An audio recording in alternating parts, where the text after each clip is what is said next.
యాదగిరిగుట్ట లక్ష్మీ నరసింహ స్వామివారి ఆలయానికి భక్తులు పోటెత్తారు. ఇవాళ సెలవు రోజు కావడంతో కుటుంబ సభ్యులతో కలిసి స్వామివారిని దర్శించుకునేందుకు పెద్ద ఎత్తున భక్తులు తరలివచ్చారు. ఆలయ పరిసరాలన్నీ భక్తులతో కిటకిటలాడుతున్నాయి. స్వామివారి దర్శనానికి చాలా మంది క్యూ లైన్లో బారులు తీరారు. యాదాద్రీశుడి నామస్మరణతో ఆలయ మాడవీధులన్నీ మార్మవుతున్నాయి.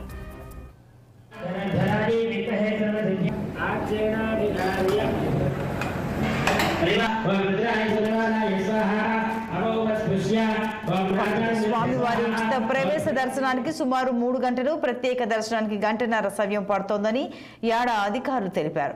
వేసవిలో ఎండ తాపానికి గురి కాకుండా భక్తులకు అన్ని రకాల సదుపాయాలు కల్పించామని వెల్లడించారు. నీటి వసతి, చలువ పందిళ్లు వేసినట్లు చెప్పారు.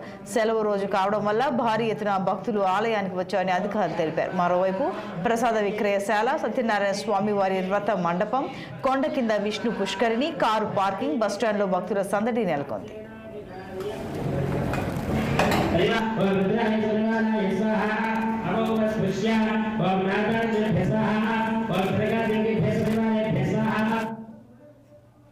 అనంతపురం జిల్లా గుత్తి మండల వ్యాప్తంగా